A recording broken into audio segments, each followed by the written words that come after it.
Surviving the Black Death. Life in 1347. The COVID-19 pandemic left an indelible mark on our lives. But did you know there was an even more devastating pandemic in history? The Black Death ravaged the world, claiming between 75 to 100 million lives. How did Europeans face this catastrophe? What was the origin of this harrowing event? Let's explore this together and discover the fascinating answers that unveil the astonishing human ability to survive adversity. You're one of the few yet to fall victim to this vile epidemic. Some blame the heretic villagers, who, by not believing in God and His words, were condemned to suffer the consequences of this terrible disease. Your neighbors have been locked in their homes for weeks to counter this plague, and you may have only a few days left because you're starting to feel the symptoms of the Black Death. At that time, everything was chaotic. People were dying in incredible numbers and very quickly. There was no record of epidemics or diseases of this kind. In fact, the last major pandemic occurred in the 3rd century in Rome, so no one was prepared for this. Even rulers, kings, and experts had no understanding of what was happening. To justify it, they believed that these massive deaths originated from divine punishment due to the sin and heresy practiced by humanity every day. They also saw it as the result of astral influences, amongst other causes. Either way, both the superstitious rulers and the civilian population were convinced that the cause was supernatural. But the reality was right in front of their eyes. The cause of this unprecedented catastrophe was the bacterium called Yersinia pestis, spread by rat fleas. This bacterium was transmitted to humans, leading to a very high rate of infection. So what caused this plague, and what made it so deadly? The main reasons were poor hygiene and the extensive expansion of agriculture across the continent. The evolution of agriculture in Europe was a great success. Implementing increasingly complex machinery, civilizations and kingdoms became more sophisticated, and crop yields grew significantly year after year, leading to large population increases. But while work methods progressed, the population did not, as this was still within the medieval times, a period when personal and public hygiene was very primitive. Since the fall of the Roman Empire, all advances in eradicating dirt and poor hygiene had been lost to history. Europe had to start from scratch, only gradually relearning the importance of cleanliness, and this ignorance came at a high cost.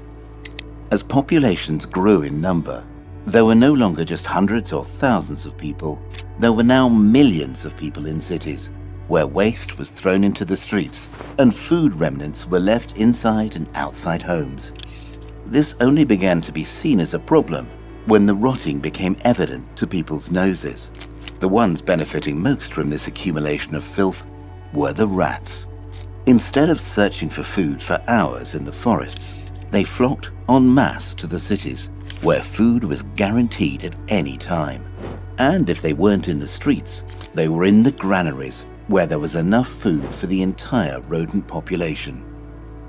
Rats' reproductive cycle is very rapid, taking only between 19 and 21 days to produce the next generation. Therefore, it's not surprising that in just a few months, the rodents could be found in every corner, filling every nook and cranny of homes with bacteria.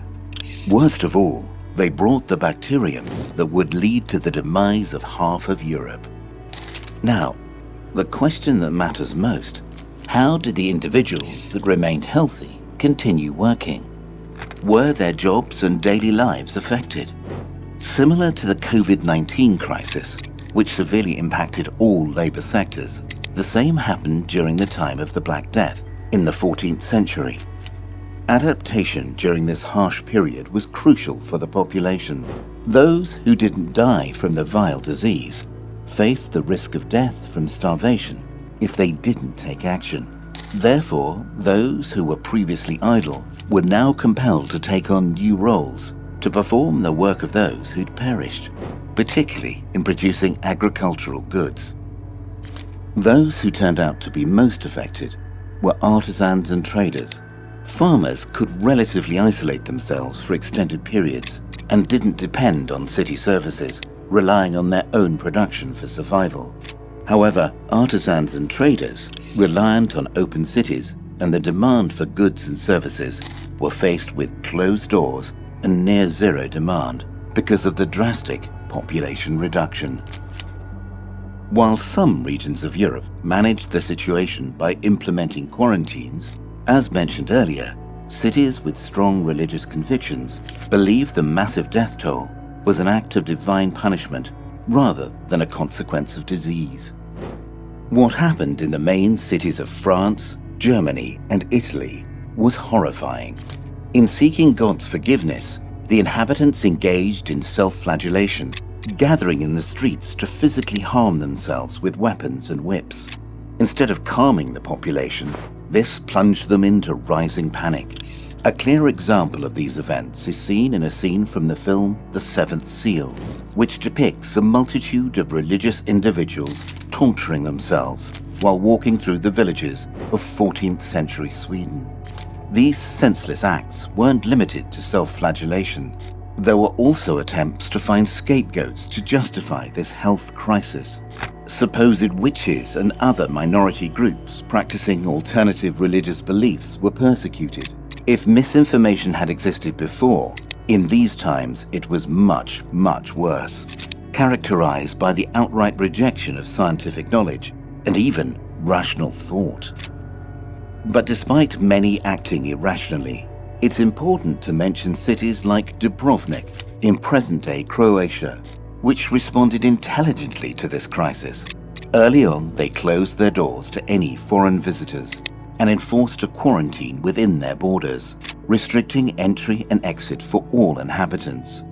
Also, other cities improvised hospitals and isolated areas to accommodate the sick, aiming to prevent the spread of disease to healthy individuals. Fortunately, not only for Europe, but for the rest of humanity, the plague came to an end in 1350, and although it resurfaced from time to time, these outbreaks didn't last long, as the population had gained a basic understanding of the precautions they needed to take. How did the population manage to leave this lethal disease behind? Maybe, as they believed, self-flagellation played a role in partially eradicating this disease. Experts cannot confirm. However, what is certain is that over time, those who survived gradually developed some immunity to this disease, which helped halt its spread. Additionally, even though the source of this plague remained unknown, many people began isolating themselves, and other cities implemented quarantines, significantly aiding in halting this pandemic, although it took some years for this to happen. Lastly, there's a theory proposed by researchers like Boris V. Schmid, suggesting that climate changes, specifically the transition to a cooler and more humid climate, halted the proliferation of the rat population, and consequently, the disease carried by their fleas. Regardless of everything that occurred, there was light at the end of a very long, dark tunnel. Humanity got a second chance to continue living in this world for many more centuries, right up to our present. Given everything we've seen and mentioned in this video, we can't deny that the Black Death was one of the most tragic events in human history. Yes, there were previous mass extinctions, but nothing compares to the catastrophe of this pandemic due to human inactions and ignorance. Even today, the numbers are chilling. This tragedy was so lethal that it claimed between 30 and 60% of the total population of Europe. Ignorance caused panic to multiply. Quarantines, such as they were often ineffective, and the pandemic only eventually waned because of secondary factors like climate changes that halted mass spread, as well as the impact of acquired immunity. Without these occurrences, at least in Europe, society might have been extinguished, as there were no effective hygienic measures in place to prevent this disaster.